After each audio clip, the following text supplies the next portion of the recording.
Good afternoon, everyone. Welcome to the 12th issue of Chebacco Chat. And we're really fortunate to have with us today Rick Savage. Rick is a graduate of the University of Maine, a lifelong community resident and community leader and business owner. And for our purposes, it's especially important that he is an avid historian and the keeper of a legacy for the Savage family, who have provided us probably the best documented family history in terms of documents, manuscripts, transcripts, photographs, paintings of life on Mount Desert Island in the 19th and early 20th century. So we're really fortunate to have Rick with us. Rick, welcome to Chebacco Chats. Thank you, Tim. It's a pleasure to be with you. And give us some context, Rick. How did you first encounter the subject of our discussion today, the life of Augustus Chase, Savage? I'm not really sure why I was always interested in history, and particularly the family history. But anyway, when I moved back from college as a young, supposedly mature person, my next door neighbor was Charles Savage, and also I had a cousin in town whose name was Emily Phillips Reynolds. They were both in their late 70s, while Emily was in her 90s.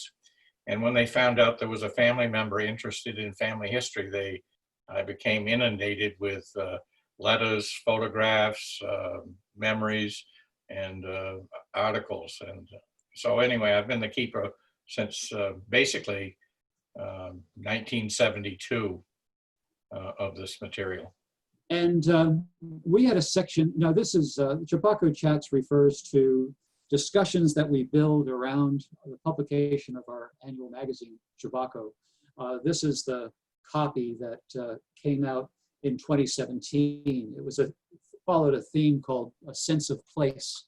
And in this issue, we published a foreword to the Memoirs of Memories of a Lifetime by Augustus Savage, written by Charles Savage, your uncle, the memoir of Augustus Savage itself, and also your own memories of growing up in Asticou and Northeast Harbor in the 50s and 60s. So this was kind of a piece. And what we've done on to our Zoom viewers and on Facebook Live, we've provided links to these documents. And I recommend that anybody who is interested in this material to go look at those stories. They're really beautiful, and we'll not be able to cover all of it in the time we have available to us this afternoon. So those materials are available. But let's, Rick, let's plunge in with the Memories of a Lifetime that begins with Augustus telling us of his own parents and grandparents and their arrival. Can you tell us about the people we're looking at here? I can. What we're seeing right now, John Savage II and his wife, Clemina Roberts Savage, they were both the second generation of the first immigrant. The first immigrant came here to Mount Desert in 1798, permanently settled. He was originally as a 14-year-old immigrant from Scotland, landed in Marblehead, and it's documented that he fought in the Battle of Bunker Hill, where he lost a thumb, continued on, and by 1798 was able to move to Mount Desert, basically through the land grants. They were selling 100-acre lots for individuals, and I understand the sale price was $5 Spanish mill per 100 acres. So pretty good deal. Yeah, I don't know the value of a Spanish mill dollar, but I imagine it was a pretty good deal. And your family has continued to live on this land. Yes, I have my son, I have a nephew, and a cousin that are still living on portions of this property. And it's been handed down 7 generations, and I feel pretty blessed, and it's worked out well for me. So we have this from Augustus, AC's, we call him AC, Augustus Chase. AC's memoir tells us what you just told us, and that his grandmother lived until 1851, and AC was born in 1832. So there's quite a crossover and time for storytelling and for him to absorb it's an amazing number because she was a direct descendant from the Dolliver family in Marblehead, experienced the Revolutionary War. She applied for a pension in 1839 as an elderly lady, and she documents the service that her husband performed in the Civil War. According to her deposition, he fought in the Battle of Bunker Hill. He was part of John Glover's regiment that helped evacuate Washington from New York State. He was part of the Glover regiment that helped Washington cross the Delaware. And it's documented that he served on a number of privateer sailing vessels. So it's kind of an amazing history. And we really wish we had more information, but we don't.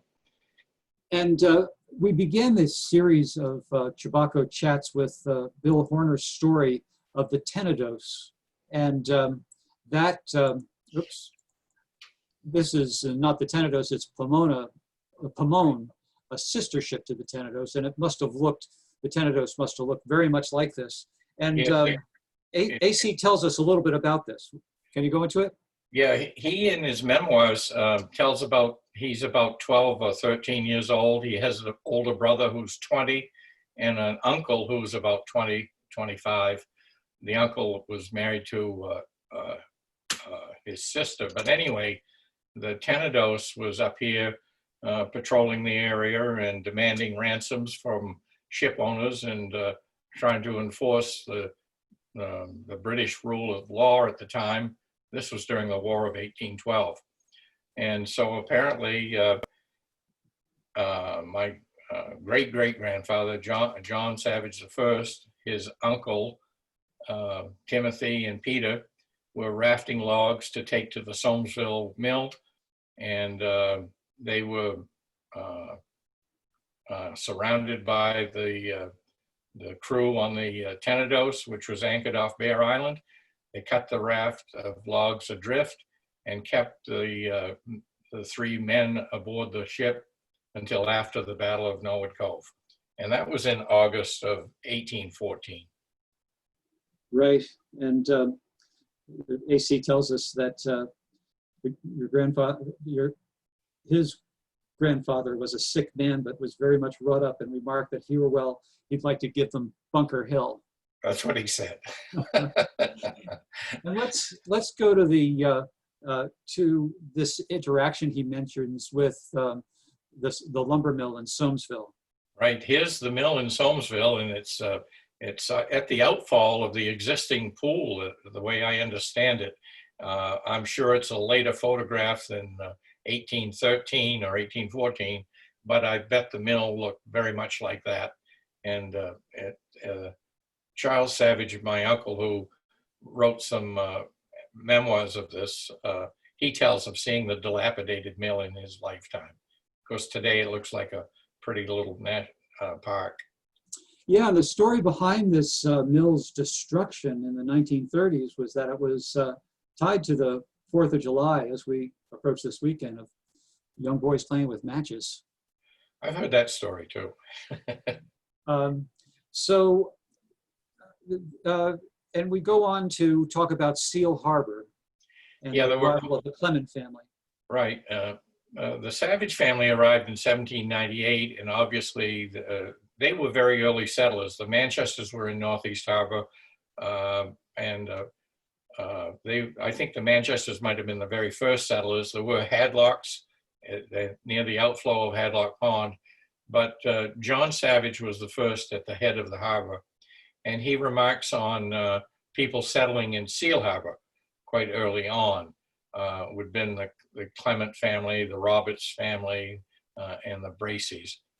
This is a photo taken near Bracy Cove of the Bracy household. And it's just kind of documents what the terrain looked like, the road to Seal Harbor. And So I think it was an interesting photograph to include.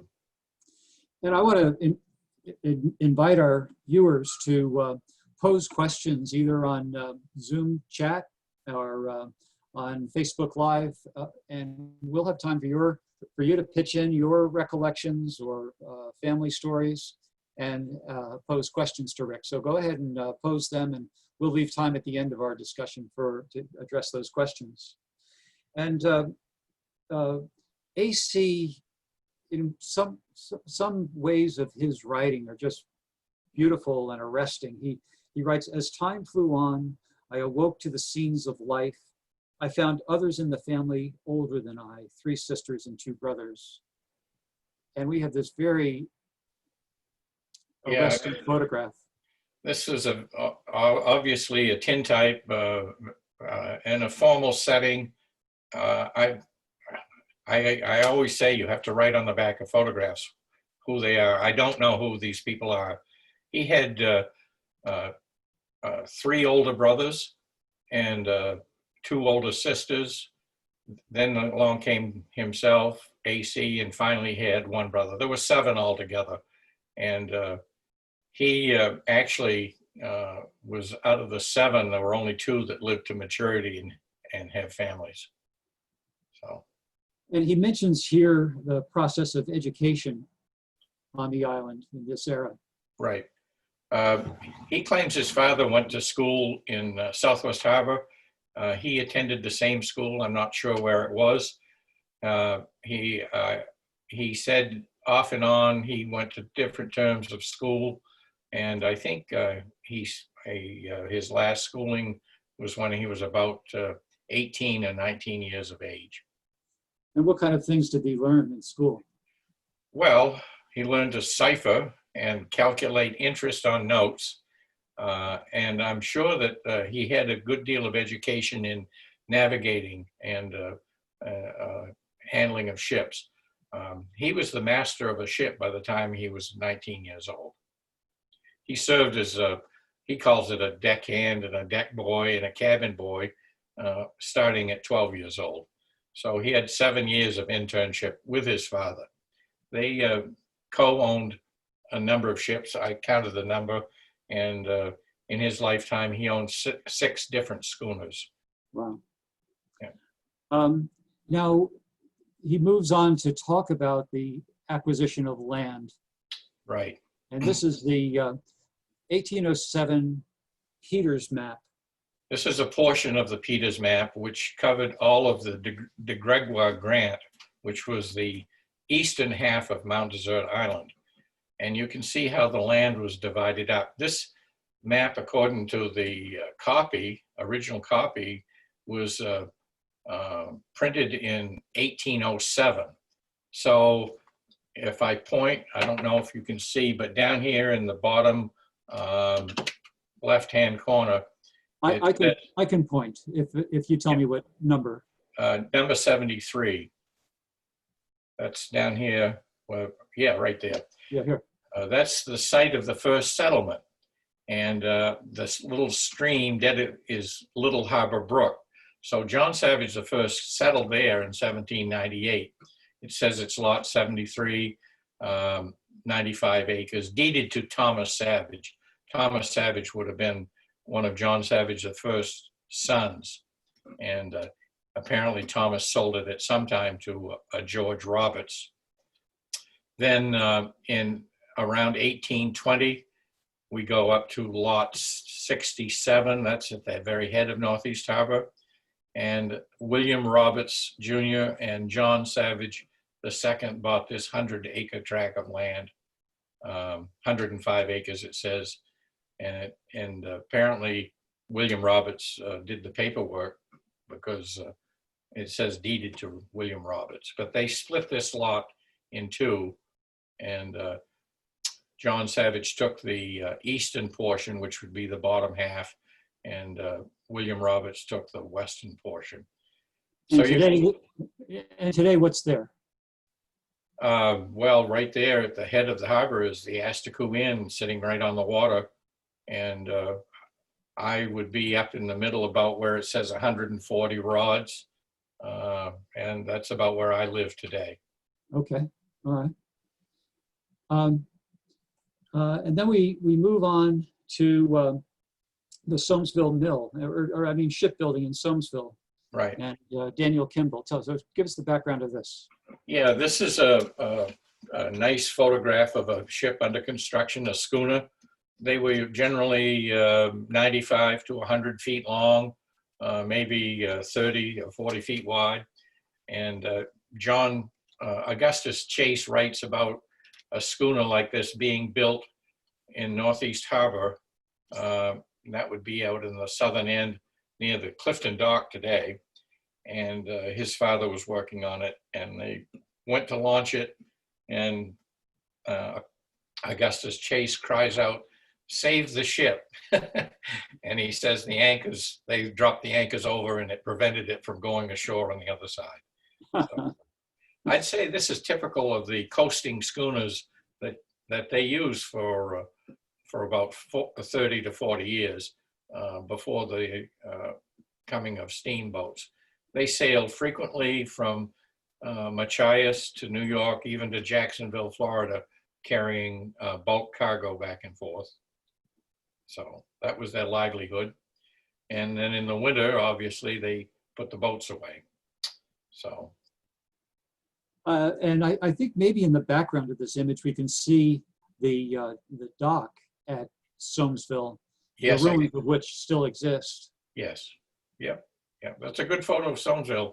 I particularly like to point out to viewers how few trees there were.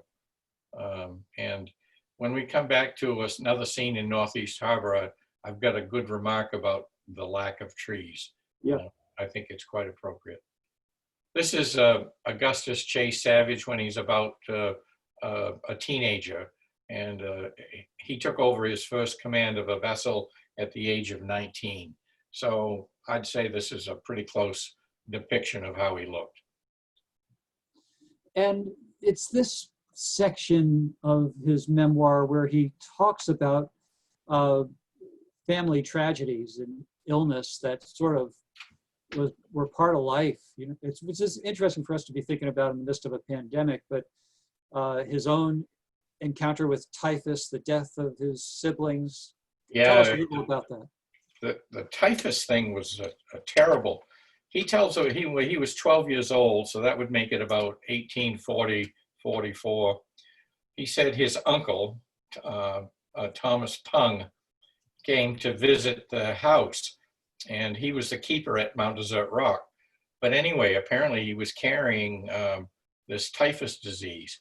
So his A.C. Savage, the photograph, at the age of 8 years old, his mother sent him on an errand to his aunt, Harriet Pung, who lived on the eastern shore of Northeast Harbor. And he had to go by the tide line because there was no road at the time. But anyway, he said he fainted and felt dizzy and fell off the big rocks, which are now covered over. But anyway, he didn't awaken until the tide had come up around him. The doctor, I mean, he got home, they put him to bed, and he tells about the doctor coming down from Soamesville on horseback, Dr. Kendall Kittredge, and providing medicine. The medicine, I don't know what they gave him, but they were specifically instructed not to give him any water unless it was boiled, and only very little of that. That must have been discouraging. But anyway, he survived the typhus, that epidemic, but his older brother, died that same year from the same disease. And in this section, he also talks about play as boys and what they did for fun. And there's a story that I know you and I both. Yeah, the two boys in the other photograph might be one of his older brothers, but one of the games they used to play, the older brother would like to climb the top of a tree, limb it off, and then see if the other guy could cut the tree down. So who would get who would have the most fun, the guy in the tree or the guy that cut it down? I don't know. You wonder boys have, males have a shorter lifespan than females, and this is partly the answer, I think. The irony of it is that in 1972, Charles Savage took me to the spot and showed me where the tree was because his grandfather, A.C. Savage, had done that for him in 1900.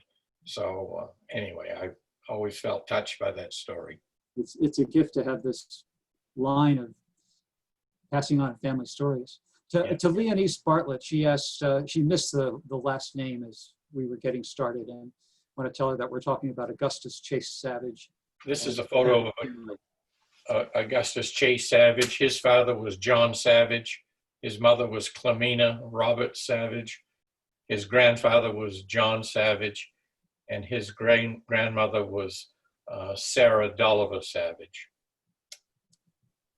And here's Dr. Kendall Kettridge. What a photograph. I hadn't seen this for ages.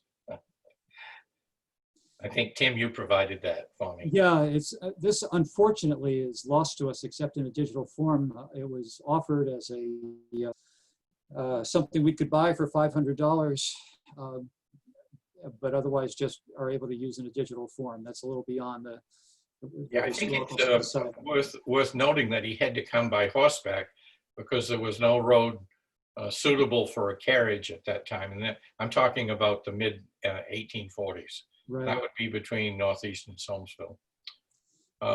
Here's a photo of Alsford Harbor, and the ship has been described as the Frank Brainerd. And I understand at one time that A.C. Savage owned the Brainerd, but I can't document that for sure. Okay, let's go on to some of his seafaring journeys, which are amazing. So, I can point the cursor to where you want to direct me. Yeah, there's Mount Desert Island. They would go to the Gulf of St. Lawrence almost on an annual basis, and they would fish in around the Magdalene Islands, which are in the middle of the Gulf, the Bay of Chaleur, and please excuse my French. Is that this large area here? Is this the Bay of Chaleur? Yeah, they had keen fishing spots there, and there were many people from the coast of Maine up there, and particularly Mount Desert Island, and they would usually leave in May or June and not come back until the end of the summer. And the boats were loaded with pogies, herring, salted fish. They had to salt all their fish. Should I go on about some of the? Yeah, let's go to, I'm not sure where, I forget where we go next, actually, but let's see what the next slide is. Yeah. Oh, here we go. Yeah, one of their events in the Gulf of St. Lawrence was going ashore and collecting the eggs of murre, M-U-R-R-E. I understand now that they're the same as a guillemot, but they would go ashore, put the eggs in barrels. They said they were slightly larger than hen eggs, and they were highly sought after by sailors. Of course, the eggs would keep for a long time, and they would actually bring them home. It is might be a sad note to say that Audubon actually did not like this habit of taking the eggs, and he was an early conservationist that perhaps hadn't been passed on to the fishermen. Right. He, AC also, well, I'm going to go back to the Gulf of St. Lawrence, but he talks about at one time they came near a bay, and in 15 fathoms of water, they could count the halibut. 15 fathoms, a fathom is 6 feet. So they could count the halibut by 2s and 4s, although the codfish were very scarce. Yeah, the abundance of these seas was amazing. And yeah, he had a pretty frightening encounter on one of his voyages. This was the first command that he had, and it was he and his father cut 200 cords of firewood all one winter and hauled them down to the harbor by oxen.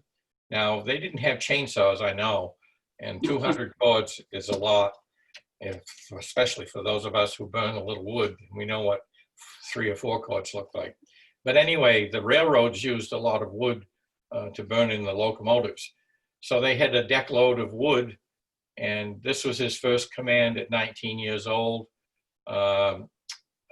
What you see here, they got caught in a bad storm. I don't know the exact date. I'm sure I can find it, but I think this was 1854.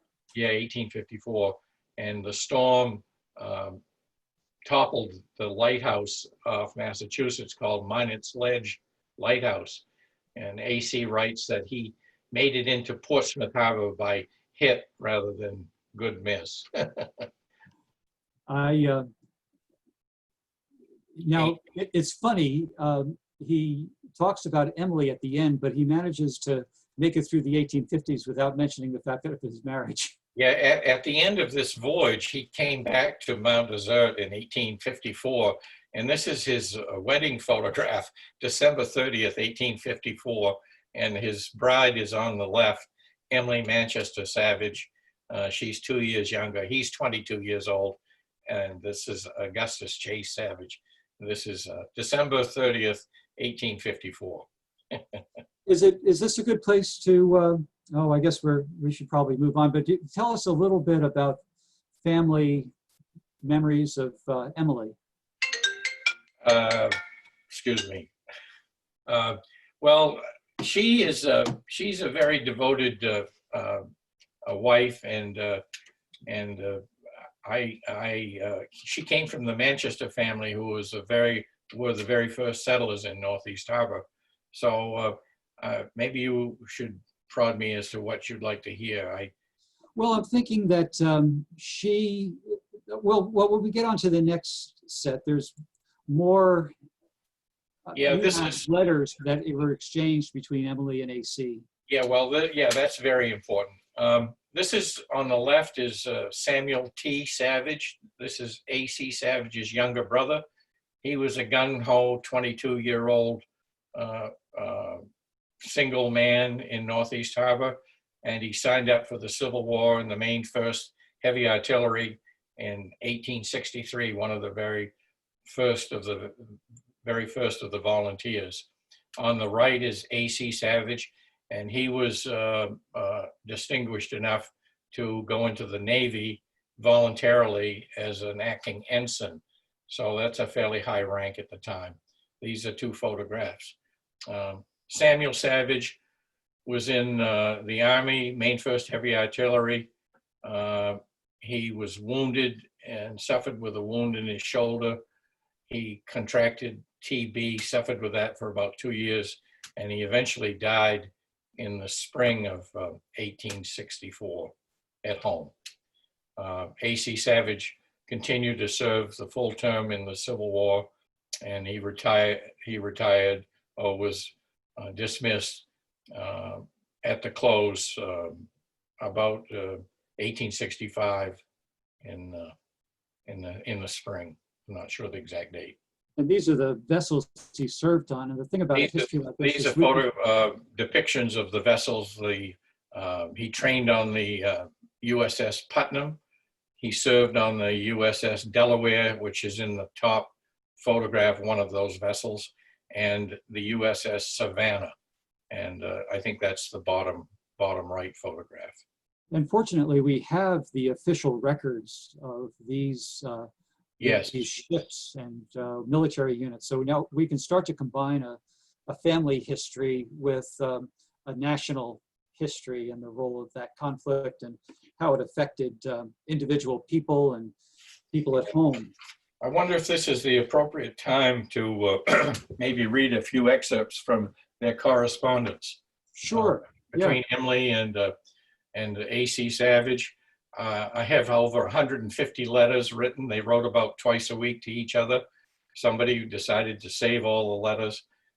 They're amazing. It's a lot of mundane information, but I think I'd like to share a few touching moments and maybe a little humor, if you don't mind. Please. Number one, this is a letter from Samuel Savage to his sister-in-law, Emily, and it's near the woods of Petersburg, June 26, 1864. The day before I got to my regiment, they numbered 1,000 men and were ordered to charge the enemy works. No other regiment would go across the open field. They were cut down before they got halfway there. There were only 334 men came out. That's a touching subject. In May 9th, 1864, on the James River, AC writes to Emily, we advanced up the river on picket duty, dragging for torpedoes. They were like landmines or sea mines. We stopped her wheels. She was a side wheeler, drifted back with the tide. All at once, the explosion took place, and the Morris was blown to atoms before you could count to 2. In August of 14th, 1864, aboard the USS Delaware. About 6 o'clock, he says the first shots were fired from the rebel rams. The shots and shells flying in all directions like big hailstones. We lost about 75 men then in that place. Then on a little lighter side, Emily writes back to her husband in September of 1864. You know Taylor Robinson's son, Daniel? Well, he's been gone to war for over 2 years. And his wife just had a baby this summer. I suppose he must have sent it home in a letter. Well, anyway, we'll take it from there. Well, then in October of the same year, AC writes to Emily about checking into a field hospital. I stopped at the hospital today for 2 or 3 hours to see the doctors taking off legs and arms. The wounded man is brought in, laid on a table, and put under the influence of ether. When he appears to sleep, the doctor goes in, cuts the flesh as I would cut a leg of mutton, saws off the bone, binds up the wound, and douses on some cold water, and then sings out for him to wake up. And finally, the last little notation in a letter is written in December, and Emily writes to her husband, oh, for Thanksgiving, I had boiled meat and cabbage, and also had the same for Christmas. I wish I'd been in your mess on Thanksgiving so we could get a taste of turkey, for I have never tasted one yet in my life and don't suppose I ever will. So, thanks. how about that? And turkeys are all over the place now. Yeah, we have them everywhere. Yeah. Apparently not then. I think there's a story that I've heard that they're kind of late to be introduced. So life goes on, and we're in a whole nother phase that might, in a way, be more familiar to us now. Yes, here's a photograph of A.C. Savage's home, and it was built in Asticou. Today, many of you might know it as Cranberry Lodge. This house was built in 1855. The little boy on the far right of the porch has been told to me is my grandfather. But anyway, it's when they started taking boarders. And A.C. and Emily note that they were the very first in Northeast Harbor to take in summer rusticators. And that was in 1870. And we have to remember too, at that time, by 1870, Bar Harbor was a very busy place. And even Southwest Harbor had been taking in boarders. So that's a business card of Harbor Cottage in Northeast Harbor. Beautiful scenery, fine sea views, boats, teams, and refreshments on short notice. So this is in 1870. This is Asticou Village in about 1885. Brother-in-laws and family built the hotel on the left. That's called the Roberts House. The brown house in the middle is a Roberts house. The White House down in front of the other hotel is John Savage II's first home, then the first Asticou Inn, and then on the far right is Harbor Cottage. And it shows 2 dormers in that photo. I'm going to note the mountaintop in the background, and I'm going to suggest that there are no trees on it, and there are very few trees at all. But in 1847, when A.C. Savage was on one of his fishing voyages in the Gulf of St. Lawrence, he came back to find that the whole eastern side of Northeast Harbor, all the way to Seal Harbor, had burned in a major forest fire. And we now note that that's exactly 100 years prior to the fire that's in our generation, the Bar Harbor Fire of 1947. Well, his memoir is all too short, and it closes on the note that we've put out here. The voyage of life to us has been peaceful and happy, and now at the age of 70, I wish to say that I do not take any credit to myself, but grant it all to your kind mother. She has been the guiding star. And this is a photograph that they had at their 50th wedding anniversary. So that would have been 1904. Yeah. Yeah.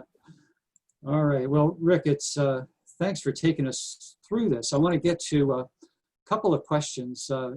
Ben Purse asked, do you know, Rick, what buildings were originally on lot 73 by Harbor Brook? They said there was an abandoned log cabin, but as far as I know, they were the first to build a permanent home there, lot 73. Otherwise, we have all kinds of notes on Facebook of encouragement, and thanks, Rick, for your presentation. Yeah. It's really fun to sit down and talk with you, and what you shared with us is just a tiny bit of this trove of family stories and records that you have, and we really appreciate you bringing it to us. Thank you, Tim. You're also a great help too. Glad to help. Yeah. Folks, thank you very much for joining us for this 12th edition of Chebacco Chats. Next week, we have Sean Cox. He is just graduated with a master's in history from University of Maine. He grew up in Bar Harbor, and he wrote an article for this, for an issue of Chebacco titled Foundation and Founder. And it's about Old Farm, George Doerr's estate at Compass Harbor on the shore of Bar Harbor. And Sean is a young man, but he's studied this subject very intensely, presented it as a park ranger for several summers, and now he's headed off to the University of New Brunswick to work on his PhD in history. So we're really excited to have the next generation of historians come up to talk to us. So that'll be next Thursday at 4:30, and we hope that you will join us then. So once again, thanks for stopping by for another issue of Chebacco Chats. We'll look forward to seeing you next time. And Rick, once again, thank you. Thank you very much. It's a pleasure.